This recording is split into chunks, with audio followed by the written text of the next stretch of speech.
पर अब बात ग्लोबल राजस्थान एग्रीटेक मीट की है। उदयपुर में आज से ग्लोबल राजस्थान एग्रीटेक मीट शुरू होने जा रहा है, जो कि 3 दिनों तक चलने वाला है। इसमें किसानों के लिए ग्राम का उद्घाटन भी सीएम राज्य की तरफ से किया जाएगा, जिसका सीधा फायदा किसानों को होगा। वहीं आगामी 3 दिनों तक राजस्थान के 12 मंत्री उदयपुर में रहकर किसानों के साथ अपना समय बिताएंगे। आपको बता दें कि जयपुर और कोटा में आयोजित ग्राम की सफलता के बाद उदयपुर में भी किसानों के हित में अब तक 7 MOUs फाइनल किए जा चुके हैं।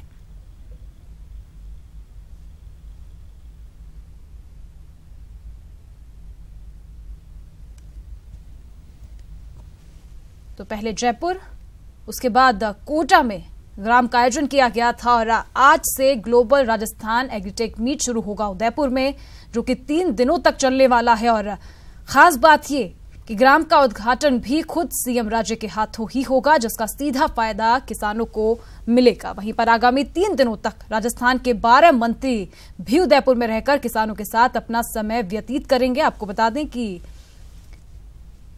इस बार का आयोजन ग्राम बेहद खास है, क्योंकि बड़ी संख्या में महिला किसानों को भी इसमें आमंत्रित किया गया है।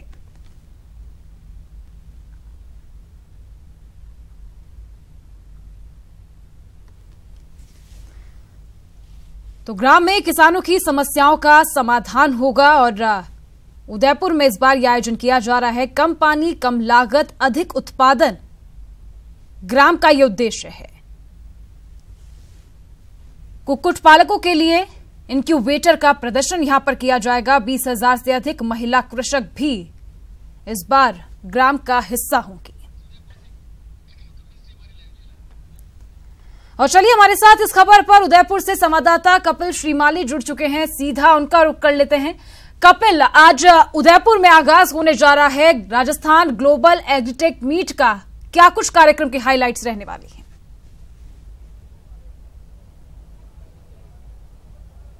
देखिए पूजा, ये जो कार्यक्रम है ये बेहद महत्वपूर्ण इसलिए हो जाता है क्योंकि उदयपुर संभाग के जो अधिकतर जिले हैं वो आदिवासी अंचल हैं, आदिवासी बाहुल्य जिले, और यहाँ के जो किसान हैं उनमें जागरूकता की कमी है, शिक्षा की कमी है, और वे अभी तक के कृषि के क्षेत्र में जो नवाचार सामने आए हैं उनसे रूबरू नहीं हो पाए। उन नवाचारों से रूबरू करने के लिए कार्यक्रम आयोजित किया जा रहा है। और आप तस्वीरों के मार्फत देखिए कि काफी भव्य आयोजन की यहाँ पर तैयारियां की गई है। और अब से कुछ देर बाद मुख्यमंत्री वसुंधरा राजे यहाँ पर पहुंचेगी और ग्राम उदयपुर का विधिवत यहाँ पर आगाज किया जाएगा। और आगामी 3 दिन तक उदयपुर संभाग के जो आदिवासी किसान मुख्य रूप से हैं उन किसानों को आधुनिक तकनीकों से खेती की रूबरू कराया जाएगा और कैसे वे अपनी आमदनी को बढ़ाएं, इसको लेकर यहाँ पर प्रयास किए जाएंगे। कुछ किसान यहाँ पर हमारे साथ में हैं, उनसे हम बात करने की कोशिश करेंगे। आप कहाँ से आए? वल्लभनगर से। अभी आपने यहाँ पर कुछ घूमा है, देखा है, क्या लगता है आपको कि कृषि के क्षेत्र में आगे कितना फायदेमंद होगा आपके लिए? सर, फायदा तो होगा अगर सरकार इतना खर्च कर रही है तो। किसानों की आमदनी बढ़े, उत्पादन की क्वालिटी बढ़े, उसके लिए जो सरकार का यह प्रयास है उसके लिए क्या कहेंगे? नहीं, बहुत सराहनीय कार्य है।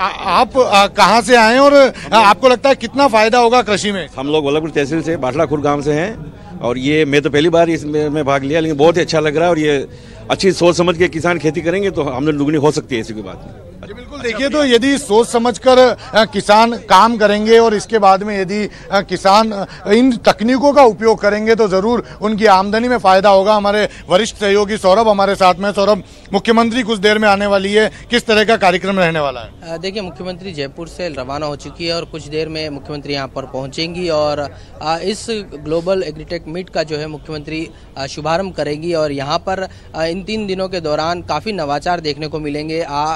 कई मंत्री जो हैं वो चौपाल आयोजित करेंगे और किसानों को ये जानकारी देंगे कि किस प्रकार से वो अपनी तकनीक को, जो कृषि की जो तकनीक है उसमें नई तकनीक को कैसे शामिल करें। क्योंकि उदयपुर जो संभाग है इसमें कह सकते हैं पानी बहुत है और जो भूमि है वो भी काफ़ी उपजाऊ है। इस लिहाज से यहाँ पर संभावनाएं काफ़ी हैं।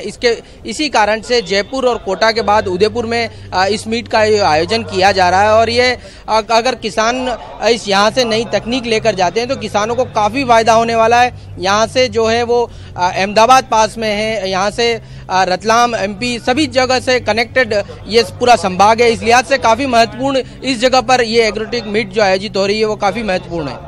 बिल्कुल, देखिए तो उदयपुर में इस मीट का होना काफी महत्वपूर्ण है, क्योंकि यहाँ पर नवाचारों की जानकारी किसानों तक जानी चाहिए। और आप देखिए कि किसान काफी तादाद में यहाँ पर हैं, लगातार किसानों के पहुंचने का सिलसिला अभी जारी है। और उदयपुर संभाग के 10,000 से ज्यादा गाँव से 3 किसान पर गाँव यहाँ पर बुलाए गए हैं, जो कि खेती की आधुनिक तकनीकों को समझेंगे और उसके बाद में अपने गाँव में जाकर उनका प्रचार प्रसार करेंगे और जो किसान है उनको जागरूक करने की कोशिश करेंगे। जी पूजा।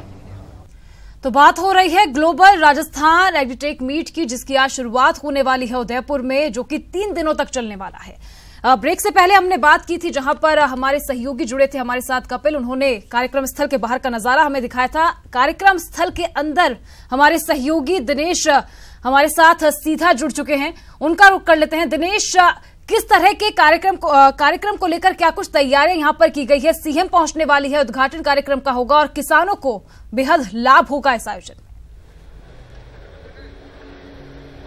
बिल्कुल पूजा, देखिए तैयारियां बिल्कुल मुकम्मल है और कुछ ही देर में ये जो 3 दिवसीय ग्राम है इसका आगाज होगा।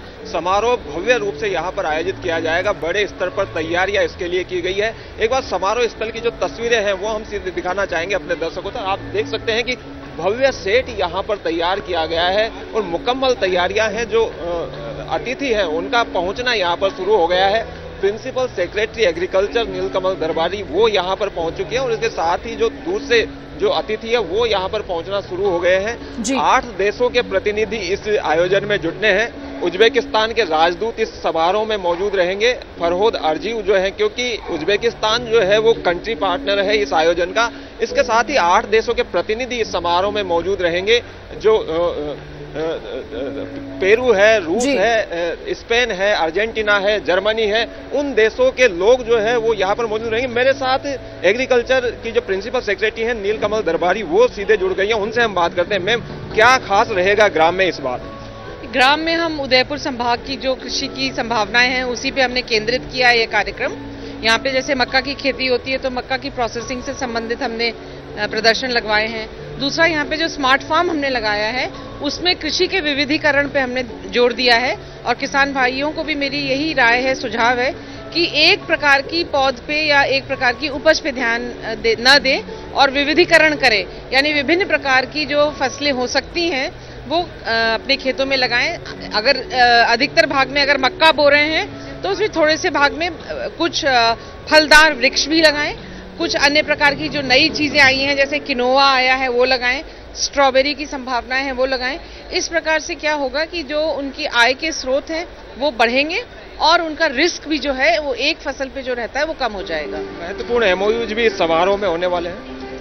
जी हाँ, कुछ प्रस्ताव हमारे पास में आए हैं, अभी हम आकलन कर रहे हैं कि वो किस प्रकार के हैं। कुछ इंफ्रास्ट्रक्चर से रिलेटेड है, कुछ प्रोसेसिंग से है, कुछ ट्रेडिंग से रिलेटेड है, तो समस्त प्रकार के अभी हमारे पास में है। अभी हम उसका अध्ययन कर रहे हैं, कल तक निर्णय लेंगे। दूसरे देशों के भी लोग इस कार्यक्रम में आ रहे हैं, किस तरह का लाभ उसका मिलेगा? 2 तरफा लाभ है इसमें। एक तो ये है कि हमारे राजस्थान में और खास तौर से उदयपुर में कृषि की क्या संभावनाएं हैं, कृषि में क्या उत्पाद आ रहे हैं, उनको एक एक्सपोर्ट में हमको बढ़ावा मिल सकता है, पहली बात। दूसरी बात, वहाँ के निवेश, वहाँ से निवेश आ सकता है हमारे यहाँ इस क्षेत्र में, क्योंकि मक्का एक ऐसी फसल है जिसकी सारी दुनिया में खपत होती है, चाहे वो स्टार्च के रूप में हो, चाहे कॉर्नफ्लेक्स के रूप में हो, चाहे वो एनिमल्स के लिए दाने के रूप में हो, तो उसके एक्सपोर्ट की संभावनाएं बढ़ती हैं और निवेश आने की संभावनाएं बढ़ती हैं। महिला किसानों पर इस बार खास तौर से फोकस किया जा रहा है, बड़ी संख्या में महिला किसान देखने को मिल रही है, तो क्यों ये फोकस इस बार खास है महिलाओं पे, क्यों?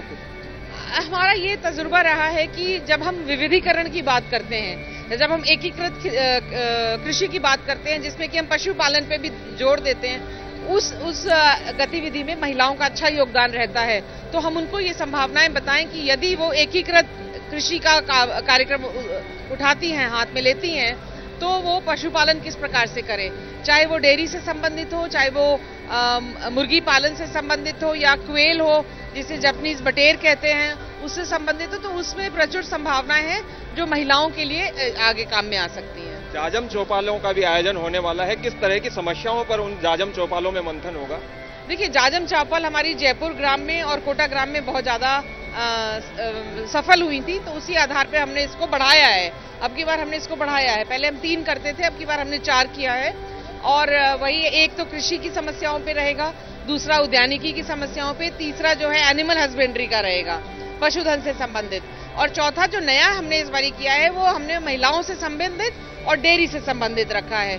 तो और सभी सब्जेक्ट्स के जो एक्सपर्ट्स हैं यानी जो विशेषज्ञ हैं वो हमने विश्वविद्यालयों से और कृषि विज्ञान केंद्रों से और जो भारत स्तर के जो इंस्टीट्यूशंस हैं वहां से एक्सपर्ट्स को बुलाया है ताकि वो लगातार डायरेक्ट 3 दिनों तक किसानों की समस्याओं को सुने और उनका जवाब दें। जी थैंक यू। तो ये थे हमारे साथ प्रिंसिपल सेक्रेटरी एग्रीकल्चर नीलकमल दरबारी, जिन्होंने पूरी जानकारी दी। जाजम चौपालों का यहाँ पर आयोजन होना है और जाजम चौपालों में जो देश से और विदेश से जो विशेषज्ञ जुटेंगे वो सीधे तौर पर संवाद करेंगे किसानों के साथ में, उनकी जो समस्याएं हैं उनसे उनका समाधान करेंगे और उसके साथ ही जो वैश्विक बिल्कुल अब इंतजार आज सीएम राज्य का है, कब सीएम राज्य पहुंचे उसके बाद कार्यक्रम की विधिवत रूप से शुरुआत हो पाए और किसानों को इसका लाभ आगामी 3 दिनों तक मिलेगा। और खास बात यह कि महिला कृषक भी 20,000 की तादाद में इस बार इस कार्यक्रम में शामिल होने पहुंचे। फिलहाल शुक्रिया तमाम जानकारी के लिए दिनेश।